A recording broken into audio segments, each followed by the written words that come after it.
Dear friends, welcome to Pabbathi tutorials. ఈ రోజు video స్వచ్ఛంద పదవి విరమణ. స్వచ్ఛంద పదవి విరమణ అంటే ఏమిటి? వాలంటీర్ రిటైర్మెంట్ ఎలా తీసుకోవాలి? దానిపై ఉన్న రూల్స్, రెగ్యులేషన్స్ ఏమిటో తెలుసుకుందాం.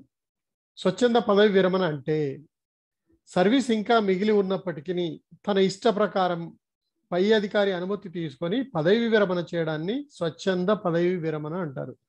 కొంతమంది ఉద్యోగస్తులు తమ స్వతహాగానే రిటైర్మెంట్ కావాలని కోరుకుంటారు. పూర్తి సర్వీసు 60 సంవత్సరాలు కానీ 61 సంవత్సరాలు కానీ 58 సంవత్సరాలు కానీ ఉన్నప్పటికీ వాళ్ళు ముందే రిటైర్ కావాలనుకుంటారు. అటువంటి వాళ్ళకు ఎట్లాంటి రూల్స్ ఉంటాయి అనేది ఈ వీడియో. తమ ఇష్ట ప్రకారమే రిటైర్ అయ్యే దాన్ని స్వచ్ఛంద పదవి విరమణ అంటారు, వాలంటరీ రిటైర్మెంట్. ఇది AP revised pension rules 1980 rule 43(5) అలాగే జిఓఎంఎస్ నెంబర్ 413 ఎఫ్&పి డేటెడ్ 29/11/1977 ప్రకారం స్వచ్ఛంద పదవి విరమణకు ఆస్కారం ఉన్నది. స్వచ్ఛంద పదవి విరమణ కొరకు ఎప్పుడు చేయొచ్చు? స్వచ్ఛంద పదవి విరమణ చేయాలంటే ఎప్పుడైనా చేయొచ్చా అంటే, స్వచ్ఛంద పదవి విరమణ చేయాలంటే 20 సంవత్సరాల అర్హత గల సర్వీసు పూర్తి చేసి ఉండాలి. 20 సంవత్సరాల సర్వీసు, అర్హత కలిగినటువంటి సర్వీసు పూర్తి చేసి ఉండాలి. అర్హత గల సర్వీస్ అంటే మీకు అర్థమై ఉంటుంది. అది కొన్ని అర్హతలోకి రానటువంటి కొంత లాస్ ఆఫ్ సర్వీస్ ఉన్నటువంటి వాళ్ళకి పనికిరాదు. 20 సంవత్సరాల అర్హత గల సర్వీస్ పూర్తి చేసి ఉండాలి. మరి దీనికి ఏం చేయాలి అన్నప్పుడు 3 నెలలు ముందుగా తాను పనిచేస్తున్న పోస్టుకు సంబంధించిన నియామకం చేయు అధికారికి స్వచ్ఛంద పదవి విరమణ కోరుతూ నోటీస్ ఇవ్వాలి. అంటే తనను ఈ పోస్టు ఎస్జిటీలు అయితే, స్కూల్ అసిస్టెంట్లు అయితే, లేకపోతే ఏ పోస్టు అయితే తనను నియామకం చేసే అధికారికి అపాయింట్ చేసే అధికారి ఎవరైతే ఉంటారో వాళ్ళకి 3 నెలల ముందుగానే తాను ఏ నెల అయితే రిటైర్ కావాలనుకుంటున్నాడో ఆ నెలకి లేదా ఆ తేదీకి 3 నెలల ముందు అప్లై చేసుకోవాలి. స్వచ్ఛంద పదవి విరమణ అనుమతిపై ఉద్యోగి ఆరోగ్యంగా ఉన్నట్టు, డ్యూటీ చేయుటకు అర్హత కలిగినట్టు 2 సివిల్ సర్జన్ వైద్యులైతే సర్టిఫికేట్ సమర్పించాలి. పదవి విరమణ, స్వచ్ఛంద పదవి విరమణ చేయాలంటే ఇన్వాలిడ్ కాకుండా ఉండాలి. అంటే స్వచ్ఛంద పదవి విరమణ చేయాలి అంటే తప్పకుండా తను ఆరోగ్యంగా ఉన్నట్టు, డ్యూటీ చేయటానికి అన్ని రకాలుగా సిద్ధంగా ఉన్నట్టు 2 సివిల్ సర్జన్లతోటి సర్టిఫికేట్ సమర్పించాలి. లేకపోతే అనారోగ్యంతోటో మరొక కారణంతోటో చేయటానికి లేదు. అనారోగ్యం, ఉన్నత విద్యాభ్యాసం కొరకు పెట్టిన జీత నష్టపు సెలవు తప్ప మరే ఇతర జీత నష్టపు సెలవు అర్హత సెలవుగా పరిగణించబడదు. నేను ఇంతకుముందు చెప్పినట్టు అర్హత గల సెలవు అన్నప్పుడు ఒక అనారోగ్యం, ఉన్నత విద్యాభ్యాసంకు పెట్టిన సెలవు తప్ప ఇతరత్ర పర్సనల్ అఫైర్స్ మీద పెట్టినటువంటి కొన్ని జీత నష్టపు సెలవులు దీనికి అర్హత సెలవుగా పరిగణించబడవు.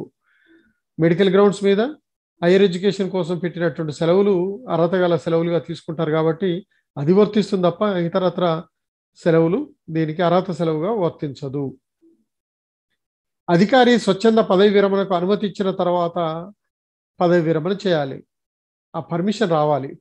ఎవరైతే మనకు అపాయింటింగ్ అథారిటీ ఉంటుందో వాళ్ళ నుంచి మనకు స్వచ్ఛంద పదవి విరమణ కోసం మనకు లెటర్ వచ్చిన తర్వాత మాత్రమే మనం రిటైర్మెంట్ ఉంటుంది.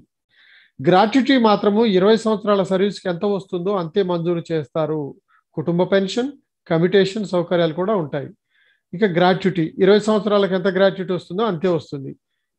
సాధారణంగా సూపర్ అన్యూషన్ అయ్యేటప్పటికి ఉండేటువంటి 33 సంవత్సరాలు లేకపోతే 30 సంవత్సరాల సర్వీస్ ఉంటే గ్రాట్యుటీ అంతవరకు వచ్చినట్టు. ఇప్పుడు 20 సంవత్సరాలే పూర్తయింది కాబట్టి 20 సంవత్సరాల వరకే వస్తుంది.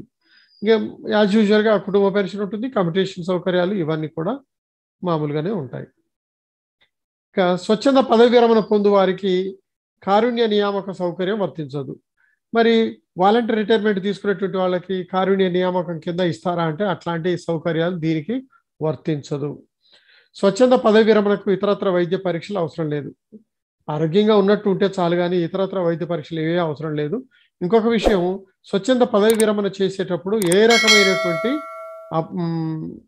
పత్రాలు అంటే ఏ రకమైనటువంటి డాక్యుమెంట్స్ దీనికి వెంట పెట్టాల్సినటువంటి అవసరం లేదు. సెలవులో ఉండి విఆర్ తీసుకుంటే కమిటెడ్ లీవ్ పెట్టుకోరాదు. డ్యూటీలో జాయిన్ అయిన తర్వాత విఆర్ తీసుకుంటే సెలవు కాలానికి పూర్తి వేతనం పొందే అవకాశం ఉంటుంది. సెలవులో ఉండి వాలంటరీ రిటైర్మెంట్కి అప్లై చేసుకుంటే ఆ సెలవు పరిస్థితి ఏంది అన్నప్పుడు దానికి కమ్యుటేషన్ చేసుకుని జీతం రాదు. జాయిన్ అయిన తర్వాత మాత్రమే కమ్యుటేషన్ చేసుకోవస్తుంది, లేకపోతే సెలవు పీరియడ్ అంతా వేస్ట్ అయిపోతుంది.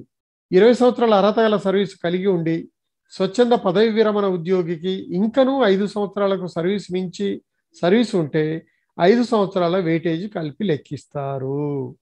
ఇది మనకు తెలిసిందే.